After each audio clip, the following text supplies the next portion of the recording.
आत्म के अहित विषय कषाय कषाय पर चर्चा चल रही है। और कल अपना कौन सा वक्तव्य था?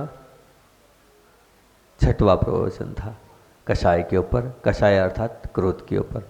और क्रोध में कल प्रमुख बिंदुओं का अपन पुनः एक बार दोहरा लें। कल अपन ने क्या प्रमुख बिंदु लिए थे क्रोध के ऊपर?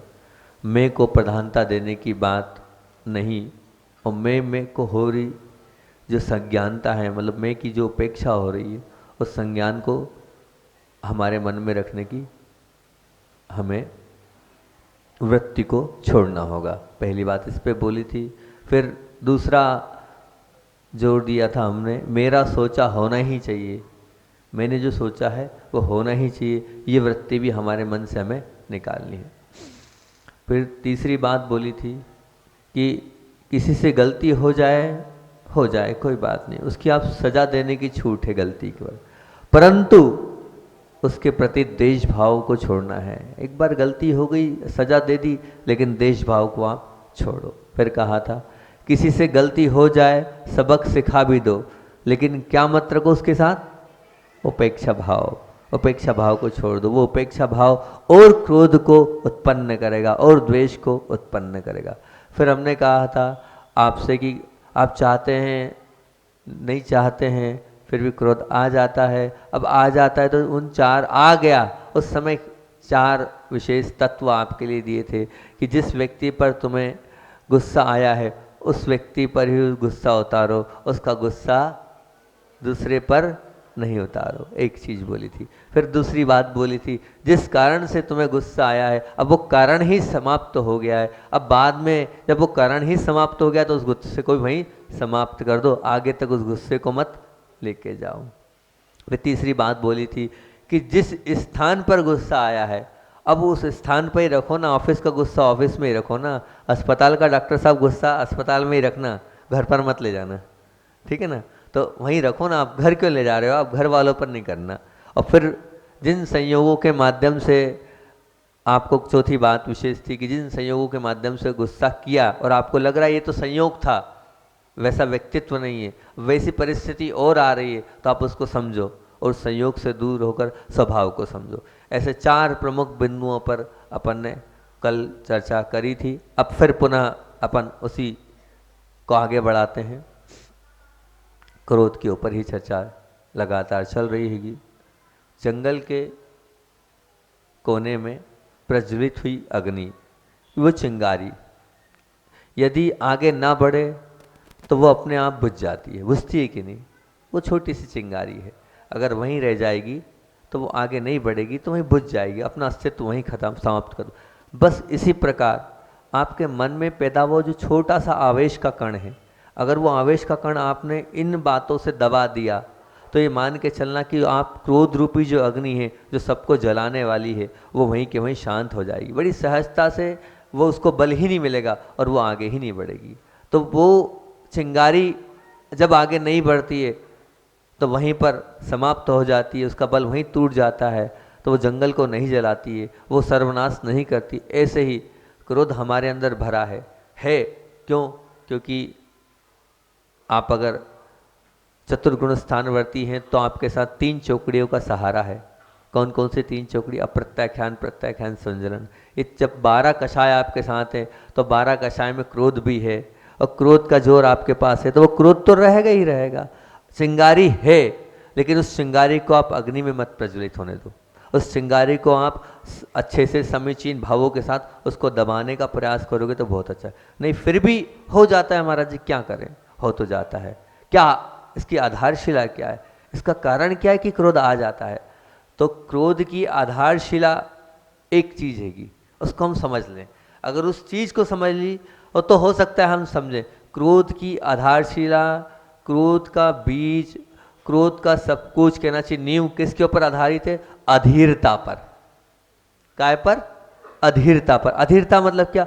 जहां अधीरता है, मतलब अधीरता मतलब थोड़ा सा कुछ प्रतिकूल बात का प्रतिभाव हुआ नहीं और आप उसमें बिल्कुल जल्दबाजी कर जाते हैं, और जल्दबाजी आता है फिर क्या होता है? वो क्रोध में बदल जाता है। आप अधीर बने।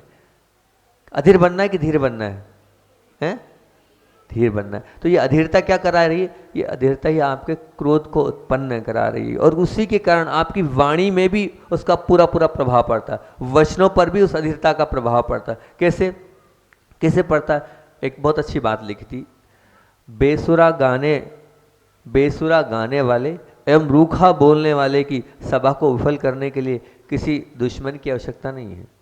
बेसुरा गाने वाले, जो गायक है वो बेसुरा गा रहा है, अपने आप पब्लिक उठ के चली जाएगी। अब वो गाई ऐसा रहा है, कौन सुनेगा उसको भैया।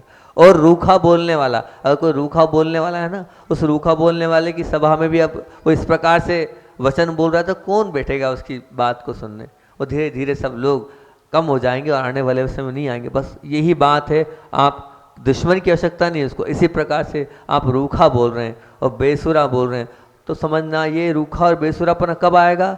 जब आपकी वाणी में अधीरता होगी।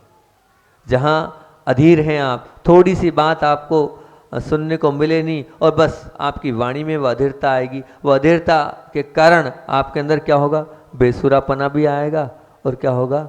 कर्कशता भी आएगी, जिससे अपने आप आपसे लोग दूर भागते चले जाएंगे। एक बहुत अच्छी बात है, आपने अस्थिर पानी को देखा है ना?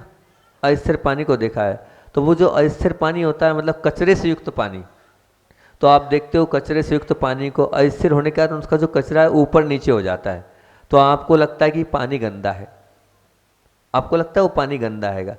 लेकिन जहाँ उस पानी को आपने स्थिर किया घंटे, 2 घंटे, 4 घंटे के लिए, तो क्या होता होगा? वो मेल कहाँ है? नीचे बैठ जाता है। और ऊपर का जो पानी है वो कैसा है? स्वच्छ है, साफ है, वो दिखता है आपको। अब आपको वो जो पानी था ना पहले, उसको ग्रहण करने की इच्छा नहीं थी, लेकिन वही पानी है, पर क्या हो गया? स्थिर हो गया, विराम ले लिया, ठंडा पड़ गया, 2 घंटे के लिए आप रखा, अब वही पानी आप पी रहे हो। अरे वही तो पानी है भैया जो 2 घंटे पहले था। नहीं, वो अस्थिर था, उसमें कचरा साफ साफ दिख रहा था, गंदगी दिख रही थी, लेकिन अभी इसमें नहीं दिख रही है, हम उसको सेवन कर लेते हैं। अब मान लीजिए आप पानी उछल रहा है और पानी की वो आवाज़ आपको परेशान कर रही है, परंतु जहाँ उसका पानी का उछलना बंद हुआ, शांत हुआ, तो आप बोलते बहुत अच्छा लग रहा है, शांत है, ये आवाज़ें नहीं आ रही। संक्षेप से अगर हम कहें तो यही बात, जैसा पानी हमें स्वच्छ ही चाहिए, पानी की हमें आवाज़ नहीं चाहिए, शांत ही चाहिए। अब देखना जब बरसात आती होगी तो तेज़ तेज़ आवाज़ आती है, खूब तेज़ तेज़, तो आपके तक नहीं आ रहा महाराज जी आपका प्रवचन सुनने में नहीं आ रहा है। एक बार की बात है कि आचार्य भगवंत अमरकंटक की बात है कि प्रवचन दोपहर की क्लास चल रही थी, तो दोपहर की क्लास चल रही थी, इतनी तेज़ तेज़ तेज़ तेज़ तेज़ पानी आया। अब पानी में आचार्य श्री बोल भी रहे थे, पर अच्छे से समझ नहीं आता। आचार्य श्री जितनी देर पानी रहा उतनी देर आँख बंद करके बैठे रहे। तो बाद में आचार्य श्री से पूछा, आचार्य श्री जी आप पानी आ रहा था, बिल्कुल एकदम इतनी देर तक मौन रहे, तो उन्होंने कहा देखो ऐसा है, आगम में कहा है धीरे बोलो, मीठा बोलो और शुद्ध बोलो। अब हमारी उस समय ये हमारी क्या है? ये हमारी वचन गुप्ती का वचन है, हम कैसे बोलना है? हित में प्रियो, धीरे बोलना है। अब मैं खूब तेज तेज चिल्लाता तब आप सुन पाते, और वो आप सुन पाते तब जब मैं तेज बोलता, इसके बिना सुन नहीं पा रहे थे आप, इसलिए मैं शांत हो गया। भैया पानी बंद हो जाए तब मैं बोलूँ। पानी बंद हुआ, आवाज़ थोड़ी कम हुई, तब मैंने बोला। तो आवाज़ सबको पसंद नहीं है, ठीक है ना? तो इसी प्रकार से आज हमारे कान के डॉक्टर आए हुए हैं भाग्योदय से, है ना? अंकुर भैया लाए हमारे ब्रह्मचारी जी, जब बोल देते तब हमारे अंकुर भैया सेवा के लिए हाजिर हो जाते हैं। तो अब वो जो आवाज़ थी, अब आवाज़ शांत तो होगी, तो आपको पानी भी कैसा चाहिए? स्वच्छ चाहिए, ठीक, और उसके साथ साथ शांत भी चाहिए। उसी प्रकार जब भी आपको ऐसे मौके मिले उस समय आपको क्या करना है? अपने मन को स्थित करना है। जैसे पानी को आपने शांत किया, ऐसे ही पानी आपको स्वच्छ चाहिए। ऐसे अगर आप चाहते हो कि हमारा मन स्वच्छ हो, तो अगर आपको मिल रहा है ऐसा निमित्त क्रोध का, तो आप उस वक्त शांत हो जाओ। जहाँ आप शांत होगे ना, वहाँ आप अपने आप स्वच्छ हो जाओगे। कुछ खराब हो जाए तो बस थोड़े समय के लिए आप रुक जाओ, एकदम नहीं बोलो आप। जहाँ एकदम आपने प्रतिक्रिया व्यक्त करी, वहाँ बस फिर तो द्वंद्व होगा ही होगा। मन, हम ये नहीं बोल रहे कि परिस्थिति बदलेगी, हम प्रयत्न करने का भी नहीं बोल रहे परिस्थिति मत बदलो, लेकिन ध्यान रखना परिस्थिति बदले या ना बदले, पर आपका मन खराब नहीं होगा। आप अपने मन की शांति को बचा पाओगे, आप अपने मन पर बिल्कुल नियंत्रित रख पाओगे। कब? जब आप अधीरता छोड़ोगे और धीरता लाओगे। तुरंत नहीं, समझो क्या हुआ है, कैसे हुआ है, क्यों सामने वाला बोल रहा है, क्यों सामने वाले ऐसे निमित्त को इकट्ठा कर रहा है। आपको उस वक्त क्या करना पड़ेगा, अधीरता को छोड़ना पड़ेगा और अपने अंदर धीरता को लाना होगा। आप क्रोध से बचना चाहते हो तो अधीरता को अपने जीवन में से निकालकर बाहर करना होगा और धीरता को अपने जीवन में स्थान देना होगा, तो अपने आप आपका गुस्सा शांत होता चला जाएगा। निमित्त मिलते हैं, सभी को मिलते हैं, चाहे वो आप हो चाहे हम हैं, हमेशा निमित्त मिलते हैं, पर उन निमित्तों के साथ समझौता हमें करना पड़ेगा धीरता के साथ, तब हम आगे बढ़ पाएंगे। वातावरण सुधरे या ना सुधरे ध्यान रखना, लेकिन आपका मन तो उस धीरता गुण के साथ शांत रहेगा। मैं ये नहीं बोल रहा हूँ कि सामने वाले ने क्रोध किया है तो वो आपकी धीरता से उसका क्रोध शांत हो जाए, नहीं, उसका कुछ शांत हो या ना हो, लेकिन आपका मन हमेशा शुद्ध बना रहेगा। दूसरी बात, एक बात हमेशा याद रखना कि जब भी आप ये जो बहसबाजी करते हो, इस बहसबाजी से गर्मी पैदा होती है। क्या पैदा होती है, गर्मी। अब ये जो गर्मी पैदा होती है ना, वो गर्मी पैदा होती, प्रकाश नहीं देती है। जैसे मान लो सूर्य है, सूर्य की गर्मी है, तो सूर्य की गर्मी से क्या होता है, बहुत बड़ा फायदा ये होता है कि वो प्रकाश भी देता है। वो गर्मी तो देता ही देता है, साथ में आज प्रकाश भी देता है, तभी तो आप हम सब यहाँ बैठे हैं सूर्य की गर्मी में। तो सूर्य की गर्मी से गर्मी तो मिल ही रही है, प्रकाश भी मिल रहा है, परंतु ध्यान रखना ये जो बहसबाजी की गर्मी है ना, ये वो बहसबाजी की गर्मी है जो स्वयं को तो प्रतिकूल बनाएगी, व्याकुल बनाएगी, लेकिन सामने वाले को भी प्रतिकूल और व्याकुल बना देगी। ये बहसबाजी की गर्मी है। बिल्कुल सूर्य की गर्मी तो होती है ना, वैसे ही बहसबाजी की भी गर्मी हैगी। इस बहसबाजी की गर्मी को आपको शांत करना है तो क्या करना है, सामने निमित्त मिले, आप क्या करो, उस निमित्त में अपने आप को धीरता रखो, सहन करने की सामर्थ्य रखो और उसे समझने का प्रयास करो। रुको तो, समझो तो, प्रकरण आप समझते नहीं हो और तुरंत आप सामने की प्रतिक्रिया करते हो, उससे ही क्रोध हमारा बढ़ता चला जाता। दूसरी एक बात, मुझे एक बात और ये समझ में नहीं आती है, सभी लोग बोलते हैं महाराज जी और शिकायत भी करते हैं, महाराज जी चाह कर भी हम क्रोध को नहीं छोड़ पाते हैं, क्या करें, क्रोध छूटता नहीं है। तो मैं आपसे पूछता हूँ कि चाय नहीं छूटे, ये फिर भी एक बार समझ में, चाय छोड़ने की बात नहीं कर रहा हूँ, फिर भी चाय नहीं छूटे बार समझ में आता, क्योंकि आप लोगों का मानना है कि चाय से स्फूर्ति आती है, चाय से ताजगी आती है, चाय से हमारा सिर दर्द नहीं करता है और भी हमारे अंदर एनर्जी आ जाती, ये बात समझ में आती। ठीक है, कोई बात नहीं, मत छोड़ो चाय, पर चाय मैं नहीं कह रहा हूँ चाय मत छोड़ो, आप किसी धारणा है तो मत छोड़ो, वैसे चाय अच्छी चीज़ नहीं हैगी।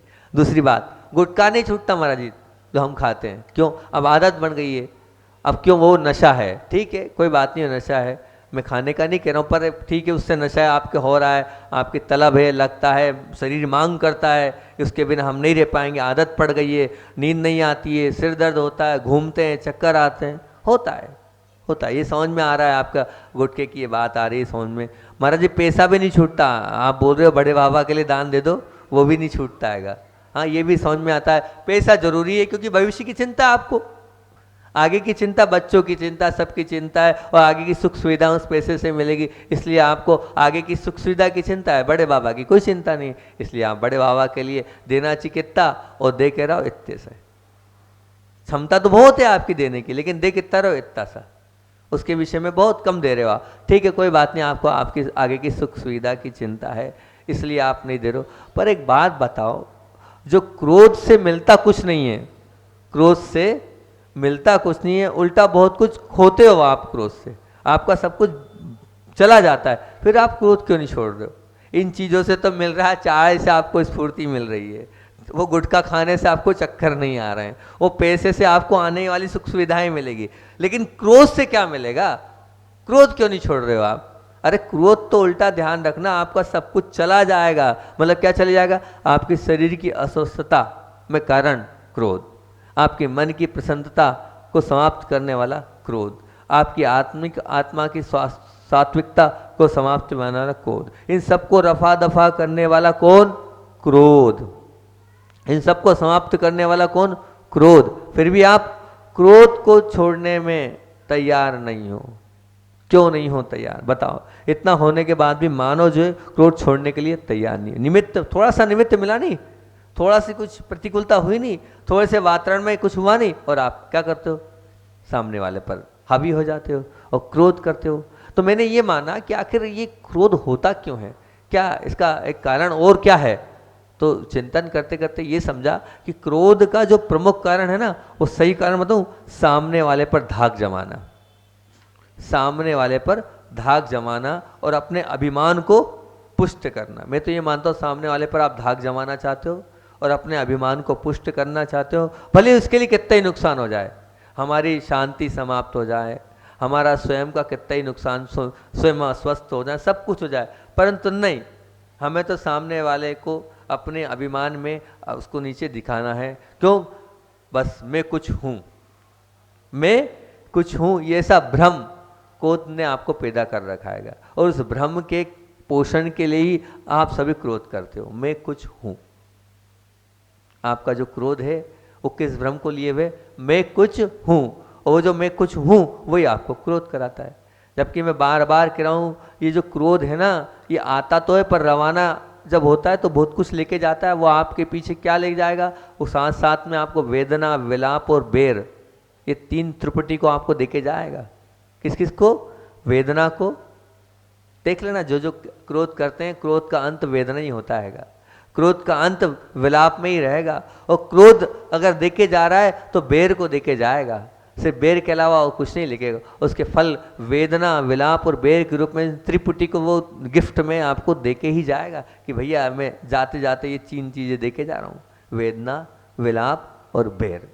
क्रोधी वेदना से पीड़ित ही मिलेगा, देख लेना आप, क्रोधी वेदना से पीड़ित ही मिलेगा, विलाप से त्रस्त ही रहेगा, विलाप से त्रस्त ही रहेगा, और बेर से तो ग्रस्त ही रहेगा। पूरी पूरी संभावना है कि क्रोधी वेद से पीड़ित होगा, विलाप से त्रस्त होगा और बेर से ग्रस्त होगा। निश्चित तौर से ये तीनों चीजें उसके पास रहेगी ही रहेगी, होगी ही होगी। पूर्व में आपसे हमने क्रोध के शत्रु के विषय में बात करी थी, समय तो है ना भी है, क्रोध के विषय में, शत्रु के विषय में बात करी थी। अपन चल रहे थे कि आप क्रोध छोड़ने को तैयार नहीं थे, तो मैंने भूमिका बनाई थी आप छोड़ोगे नहीं, पर मैंने ये कहा था कि आप जो आपका जो दुश्मन है, उस दुश्मन को आप खुश करते क्रोध करके। 7 चीज़ों पर चर्चा चली थी और 3 चीज़ें मैंने बता दी थी। चौथी चीज़ आज कर लें अपन, प्रारंभ हो जाए तो कर लेंगे, समय मिला तो कल देखेंगे। 3 चीज़ें मैंने बताई थी। सबसे पहली चीज़ थी, आप क्या करते हो, आप ही बता दो ना। सबसे पहले जो क्रोधी है वो अपने चेहरे से सामने वाले को क्या कर देता है, और बलवान बना देता है, आपका चेहरा ऐसा हो जाता है। दूसरा बताया था मैंने आपको, सतत दुखी, आप सामने वाले को खुश कर रहे हो, अपने दुश्मन को सतत दुखी होकर क्रोध कर। और तीसरा बताया था भयभीत दशा, तीसरी बताई थी भयभीत दशा। तो मैं ये कह रहा हूँ, ये 7 नहीं, बल्कि आप अपने शत्रु को 7 नहीं 700 कारण, वो चिंतन करने बैठा तो 7 कम लग रहे हैं, 7 भी कम लग रहे हैं। और अभी आते जाने पर मैंने कहा नहीं 7 ही रहने दो, नहीं तो फिर दूसरा जो विषय देना है हम वो नहीं दे पाएंगे। अब वो और आते जा रहा है, चलता जा रहा है, चलता है, आपका पुण्य है तो आते जा रहा है तो देते जा रहे हैं, हमारा क्या है। 7 नहीं 700 हो सकते हैं फिर भी, क्योंकि क्रोध के पास एक भी अच्छी बात नहीं, क्रोध के पास एक भी अच्छी बात नहीं। हालांकि अपनी विषय कषाय पे बात चल रही हैगी, और 3 चीज जो रहेगी, कौन कौन सी 3 चीज बताओ, कौन कौन सी? अरे बोलो ना भैया, कषाय कितनी होती हैगी? 4। कौन कौन सी होती हैगी? क्रोध, मान, माया और लोभ। तो यहाँ पर क्रोध की अपन चर्चा कर रहे हैं। अब क्रोध को इतना महत्व क्यों देते हो महाराज जी, क्रोधी के पीछे क्यों पड़े हो? वो 3 चीज भी थी, तो मैं 3 चीज की बात पहले रख देता हूँ आपके सामने, बाद में अपन वो बात करेंगे। मैं क्रोध के पीछे क्यों पड़ा हूँ, बिल्कुल डंडा लेके, नहा धो के पीछे। आप बोलते क्या, नहा धो के पीछे पड़ गए हमारे, तो क्रोध के पीछे क्यों पड़े महाराज? तो बताता हूँ आपके सामने, तीनों चीज रखता हूँ, फिर आप खुद कहोगे हाँ महाराज जी क्रोध सबका बाप है, आप खुद कहोगे। जैसे अभिमान भी भयंकर है, मैं स्वीकार करता हूँ कि अभिमान, पर उसे आगम में पर्वत की उपमा मिली है। काय की उपमा मिली? अभिमान को पर्वत की उपमा। वो तुम्हें मतलब आगे बढ़ने से तो रोकेगा, लेकिन एकदम आपको जलाएगा नहीं। जैसे क्रोध जो है ना, वो आपको जलाता है, आपको भी जलाता है, दूसरों को भी जलाता है, पर वो जो अभिमान है ना, वो सिर्फ रोकेगा आपको आगे बढ़ने से। अब बात आती माया की। माया भी हालांकि है तो भयंकर, कषाय कोई भी मतलब अच्छी नहीं है, फिर भी माया भी है तो भयंकर, पर उसे किसकी उपमा मिली है? माया को सांप की उपमा मिली है, वो सांप की वो डसती है तो वो दंश तो जरूर मारती। अब जरूरी नहीं है कि अब वो उसने मारा है माया ने तो आप मरे, आपका मरण हो, जरूरी नहीं है तुम्हारी मृत्यु हो, तो वो निश्चित नहीं है। अब बात आती काहे की, लोभ की। लोभ भी खराब तो है, लेकिन लोभ की वजह से तुरंत हमें कोई नुकसान नहीं होता। बताओ 2-5 लाख का फायदा होगा आपको, तो आपको मतलब फायदा जो हुआ है वो तुरंत नुकसान तो नहीं करेगा। बताओ करेगा क्या? जैसे क्रोध ने आप करोगे तुरंत क्या मिलेगा, पर लोभ किया और 1-2 लाख का फायदा हुआ तो बल्ले बल्ले हो जाएगी, बड़ी खुशी होगी अंदर से। लोभ भी मतलब कुल मिलाकर खराब नहीं। मतलब क्रोध को हम अग्नि की संज्ञा दी है, वो स्वयं तो जलता है और साथ में दूसरों को भी जलाता है। क्रोध से आप स्वयं तो जलेंगे ही जलेंगे, लेकिन जिस पर आप क्रोध कर रहे हो उसको भी जलाएंगे। तो सीधी सच्ची बात, एक बहुत अच्छी बात है कि मानी, मायावी, लोभी, 3 चीजें, मानी मायावी लोभी, है ना। मान से मानी और मायाचारी से मायावी और लोभ से लोभी। तो बहुत अच्छी बात लिख सकते हैं चाहे तो इस बात को, बहुत अच्छी बात है कि मानी, मायावी, लोभी के चेहरे पर हास्य देखने को मिल सकता है। मानी, मायावी और लोभी के चेहरे पर हास्य देखने को मिल सकता है, परंतु क्रोधी के चेहरे पर हास्य देखने को नहीं मिल सकता, असंभव। ध्यान रखना, 4 कसाई की बात हैगी, लेकिन ना तो क्रोध, ना तो मानी, ना मायावी, ना लोभी, ये 3 चीजें की मान, माया और लोभ। तो मानी, मायावी और लोभी के चेहरे पर हास्य देखने को मिल सकता है, लेकिन क्रोधी के चेहरे पर हास्य देखने को 3 काल में नहीं मिलेगा, कभी नहीं मिलेगा। देख लेना, कोई क्रोध करके आया है उसके बाद प्रसन्न हो रहा है ऐसा? अभिमान करने के बाद तो वो व्यक्ति हंसमुख मिल सकता है।